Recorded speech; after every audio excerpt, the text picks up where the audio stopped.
Tu és sempre bom. E a palavra do Senhor diz que a Tua misericórdia, o Teu amor dura para sempre. Nós podemos nos apegar nisso, Senhor, não só para aprender de Ti, Senhor, mas para termos segurança na Tua bondade, no Teu amor, na Tua graça, em tudo que é de bom no Senhor, Pai. Obrigado por ser o nosso Pai, que nos ensina a sermos pais bons aqui na terra, Senhor, que refletem a glória do Senhor na vida dos nossos filhos, Pai. Em nome de Jesus. Amém. Amém. Você pode se sentar. A gente tem um louvor hoje relâmpago, a gente tem muita coisa, tem aquele café bonito que caiu também para os pais. Para os pais, não para vocês, seus mortos de fome. Gente, para mim é um grande privilégio poder falar aqui com vocês hoje. Se você trouxe sua Bíblia, você pode abrir aí em Deuteronômio 30. Aí, Deuteronômio 30.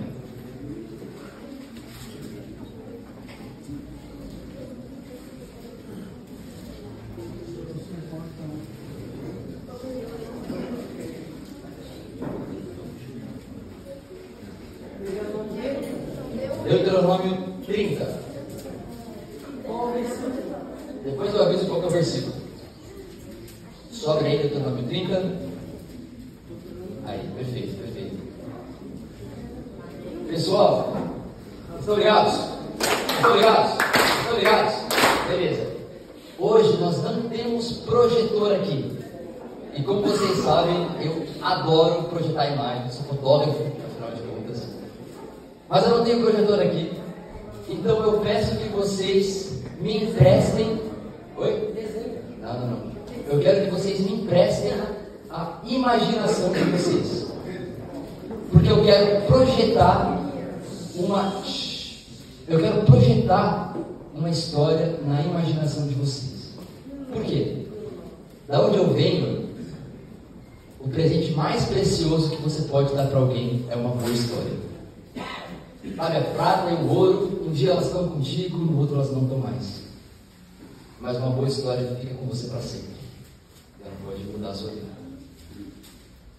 Algumas semanas atrás, o meu pai estava pregando sobre Moisés, e ele falou que seria a nossa última pregação sobre Moisés. Ele falou besteira. Você tem que ter misericórdia com ele, que ele está meio velhinho, meio gaga. Essa é a nossa última pregação sobre Moisés. E o que está acontecendo? A gente está aqui no final de Deuteronômio. E o que acontece em Deuteronômio? O povo está prestes a chegar na terra prometida. Moisés senta o povo e dá o seu último discurso. Ele faz uma grande recapitulação, ou seja, ele conta uma história. Ele conta a história do que o povo, que Deus fez na vida desse povo até ali. Então ele vai dar o seu último discurso, porque ele sabe que ele não vai entrar na terra prometida. A gente viu isso algumas semanas atrás. Então eu também vou dar uma pequena recapitulação daquilo que Deus fez na vida do povo de Israel. Meu combinado com você é o seguinte: primeiro eu vou contar a história, depois tem uma mensagem para os pais, e depois uma mensagem para todos nós. Usando esse mesmo texto aqui. Então a gente vai começar com uma história. A nossa história começa lá em Abraão, com Deus falando para Abraão: Abraão, sai da sua terra e vai para uma terra que eu vou te mostrar, a terra prometida, a terra onde haveria leite, mel com fartura, prosperidade, onde a chuva cai no tempo certo, onde a árvore floresce na época certa. E aí, com a história de Abraão e dos patriarcas, eles acabam indo para o Egito para fugir da fome. Só que um faraó terrível e feroz, como a hiena, começa a escravizar o povo de Deus. E eles ficam ali, naquela escravidão, e o faraó demanda trabalho, e mais trabalho. Não tinha final de semana, não tinha domingo, não tinha 13º, não tinha férias, não tinha nada, era só trabalho. E o povo começa a clamar: Deus, nos mande salvação, nos liberta. Deus ouve o clamor do seu povo e ele levanta um homem, Moisés, o homem que nasceu e foi criado nos palácios do Egito, com toda a sabedoria e o conhecimento disponível da maior potência do mundo antigo, que era o Egito. Moisés foge do Egito E quando ele estava pastoreando as suas ovelhas, ele vê algo que chama a sua atenção. O livro de Êxodo diz que Moisés vê um arbusto que pegava fogo, mas não era consumido. Aquelas chamas dançavam pelas folhas, mas não as consumiam, e o arbusto continuava vivo como o sangue. E era como se tivesse um mar de fogo naquela árvore. Não era consumida. E Deus fala com Moisés: Moisés, eu estou mandando você para resgatar o meu povo. Moisés primeiro debate um pouco com Deus, mas no final ele aceita o chamado. E ele vai até o faraó e ele fala: Faraó, deixe o meu povo ir. E Faraó responde: não. Então, com a sua grande força, Deus, com seu braço direito, começa a mandar praga atrás de praga para o Egito. E Moisés vai recapitulando isso aqui no livro de Deuteronômio, recapitulando as grandes coisas que Deus fez por eles. Porque através do poder de Deus, Moisés é utilizado para destruir o Egito. E o Egito, que antes era uma grande potência, como os Estados Unidos, depois das pragas que a fúria de Deus transforma num desastre, como o Haiti, algo que não tem nada, não tinha mais recurso, não tinha mais alimento, não tinha mais honra no coração dos egípcios, após tantas pragas que Deus envia. E aí, o povo consegue finalmente fugir do Egito, fugir para a liberdade de Deus. Mas quando eles estão diante do Mar Vermelho e o exército do faraó vem com toda a sua fúria, Moisés recapitula. Moisés fala em Deuteronômio: diante de não ter saída diante do mar, Moisés fere aquele mar com seu cajado e 2 muralhas de água surgem, altas como prédios. Então imagina aqui a gente diante ali da ponte da beira-mar, só que sem ter ponte. A gente precisa chegar até o continente. Aí Deus manda e surgem 2 paredes de água, a gente caminha em terra seca. É algo grandioso, grandioso. E eles caminham por terra seca e eles escapam da fúria de Faraó. Moisés continua falando que quando aquele povo começou a caminhar no deserto, imagina, aquele deserto quente, com aquele mar de areia, aquele sol na cabeça, com a boca seca, sem ter o que beber. Moisés, com o poder de Deus, bate na rocha e aquela rocha começa a jorrar água como uma grande cachoeira. E Deus faz brotar água no deserto, o deserto onde havia só nada. E ali flui água, flui vida, flui esperança. Moisés continua falando também que quando aquele povo estava com fome, sem ter o que comer, eles começaram a reclamar: lá no Egito a gente tinha pelo menos cebola, pelo menos a gente tinha o que comer, aqui a gente não tem nem o que comer. Deus faz cair sementes brancas como a neve e doces como o mel. E aquele povo é alimentado durante toda a sua trajetória no deserto por um pão diário, pelo pão de Deus que descia dos céus. Eles não plantavam, eles não colhiam, eles não tinham McDonald's, mas eles tinham pão que descia do céu. Moisés continua falando: esse povo chegou diante do Monte Sinai. E diante do Monte Sinai, Deus desce com todo o seu poder, toda a sua glória, toda a sua majestade. A palavra diz que vem fogo do céu, e os raios cortavam as nuvens, e tinha som forte como trombeta. E aí a voz de Deus, forte como um trovão, entrega para Moisés a sua própria palavra, cravada na rocha, os 10 mandamentos. O povo viu tudo isso, o povo viu as grandes obras de Deus, eles viram a glória de Deus. Moisés resplandecia com a luz do Senhor. Só que quando chegou ali na hora da verdade, eles estavam se aproximando da terra prometida. Moisés envia 12 espias para ver como é que é a terra.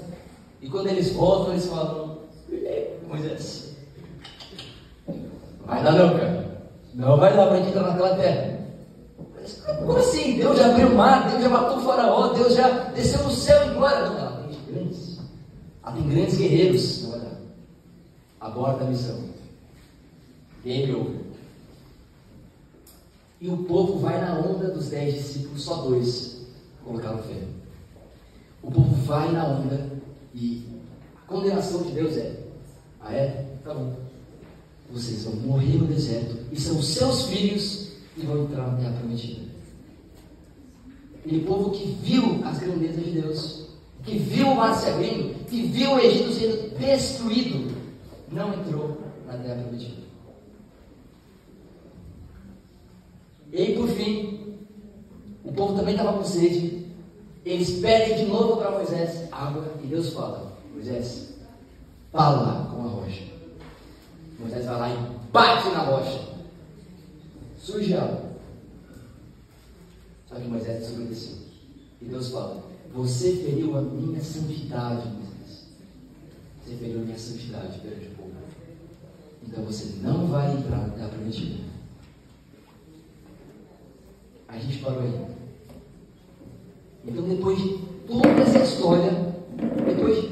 história de 40 anos vagando por aquele deserto, Moisés reúne aquele povo e conta toda essa história, faz um grande discurso no livro de Deuteronômio.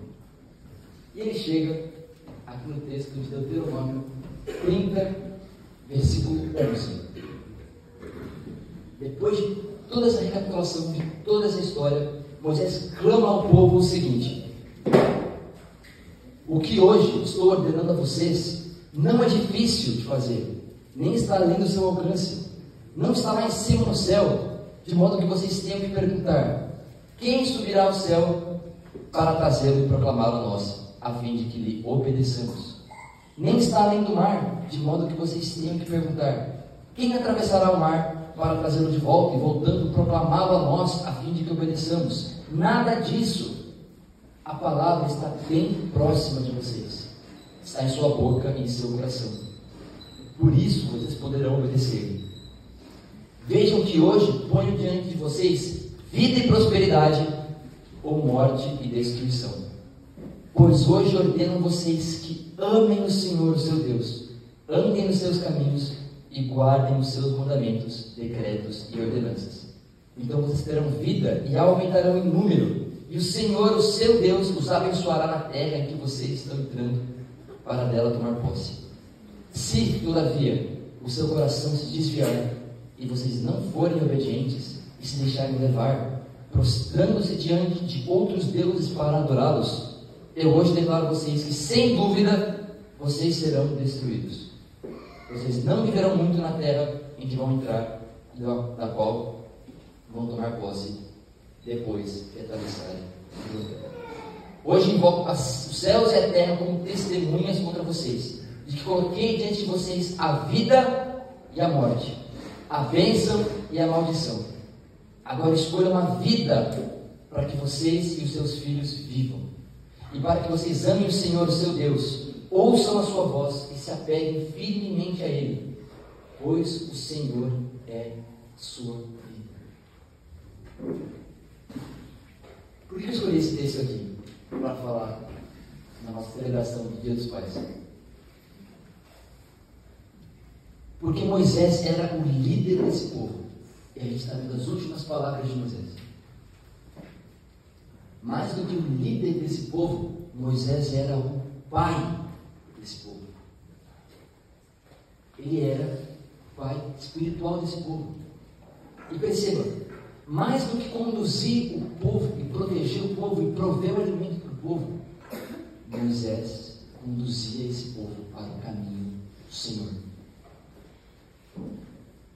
E assim como Moisés, vocês, pais, são aqueles que nos conduzem pelo caminho do Senhor. Sabe, a gente vive numa sociedade extremamente consumista, extremamente materialista, vocês bem sabem disso. E a nossa tendência natural como homens, e ainda mais para vocês pais, é o quê?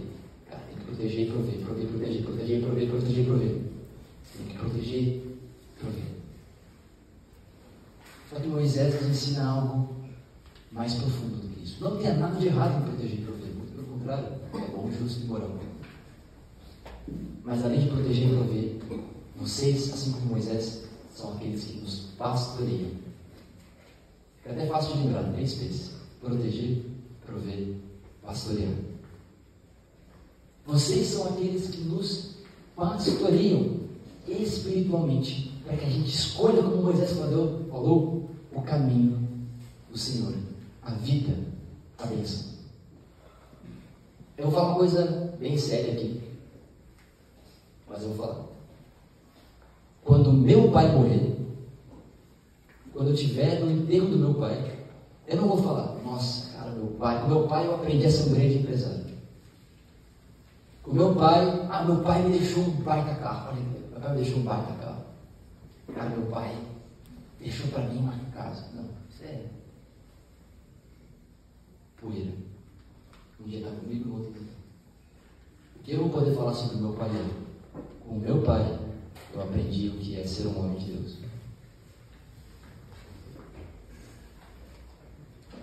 Não apenas por palavras, mas pela vida. Então, Pai, primeiramente, obrigado, porque se nós estamos aqui servindo ao Senhor, tenho certeza que é grande parte por conta do exemplo de vocês, de não apenas proteger-nos e prover, mas pastorear os nossos corações em direção do caminho de Deus. E uma outra coisa, primeiramente, é que nós queremos honrá-los por conta disso. Mas além disso, se esforcem para que vocês possam dizer para os filhos de vocês a mesma coisa que o apóstolo Paulo disse: me imitem, porque eu imito a Jesus. Se esforcem para isso, porque vocês são a nossa maior referência. É olhando para vocês que a gente entende quem Deus é. Eu tenho alguns amigos que tiveram relacionamentos muito complicados com seus pais. Depois, para eles aprenderem de fato quem Deus era, tão difícil, porque eles não tiveram um pai que era como Deus. Então sejam como Jesus, sejam imitadores desse grande homem, sejam aqueles que não apenas protegem e provêm, mas pastoreiam. E conforme nós combinado, esse texto aqui também tem algo muito importante para nós que não somos pais. Miguel, você não é pai não, né? Esse texto tem algo muito importante, porque esse texto, perceba, ele é bem autoexplicativo. Não precisa de muita interpretação, não precisa de muito contexto. Não está falando, mas está falando. Eu estou colocando diante de vocês dois caminhos: a vida ou a morte, a bênção ou a maldição. E a mesma escolha está diante da nossa vida. A mesma escolha está diante de nós hoje, no dia 17 de agosto. A vida ou a morte. Escolher a vida é escolher uma vida de alegria, de propósito, de aventuras ao lado de Deus, de ser aquele tipo de pessoa que as pessoas falam: caramba, eu gosto de estar perto do Rony, porque perto do Rony eu tenho vontade de ser melhor. Ele me inspira a virtude. É o tipo de pessoa que traz luz para onde há trevas.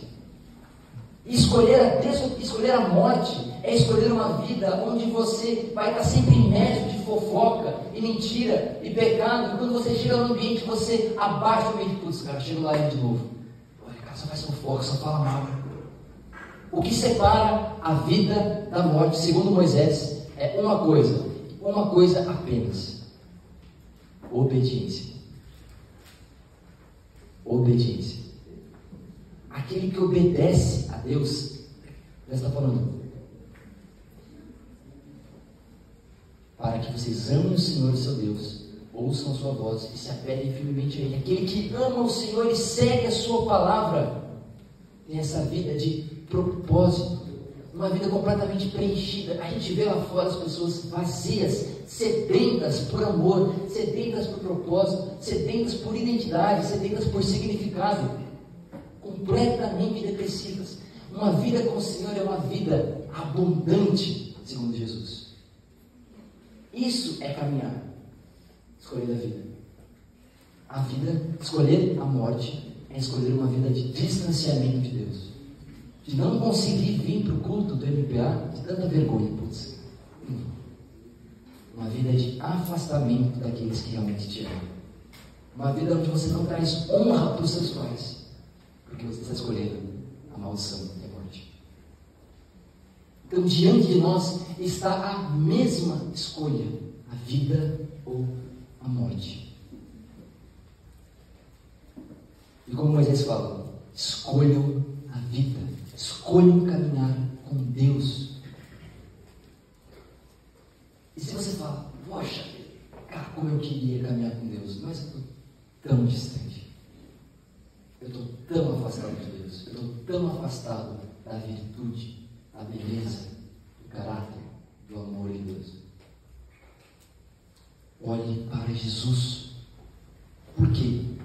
Porque Jesus, mesmo escolhendo uma vida de obediência, uma vida de submissão a Deus, mesmo escolhendo, fazendo a escolha da vida e não da morte, Jesus, ele morre como alguém que escolheu a desobediência. Jesus morre como um criminoso, como um assassino.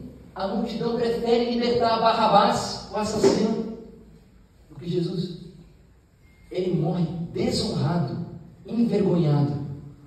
Ele é crucificado naquela cruz. E ele carrega sobre si todas essas escolhas de morte que a gente faz. Jesus carrega e leva isso para a morte. Ele leva os nossos pecados, as nossas feridas, as nossas angústias. E ele enterra tudo isso. Mas no terceiro dia, Jesus ressuscitou. E se Jesus ressuscitou, existe vida para nós. Se Jesus ressuscitou, existe esperança de que eu não preciso permanecer nesse caminho de desobediência. Se Jesus ressuscitou, existe vida, existe alegria. A gente não precisa temer a morte. Se Jesus ressuscitou, a vida faz sentido. E ele de fato ressuscitou. Paulo vai dizer que se Jesus não ressuscitou, nós somos os mais infelizes entre os homens. Mas, de fato, ele ressuscitou. Então, se você se vê distante do Senhor, existe esperança. Porque Jesus ressuscitou e vive para sempre. Nos ensinando um modelo de Pai. Ele é o nosso Pai. Amém?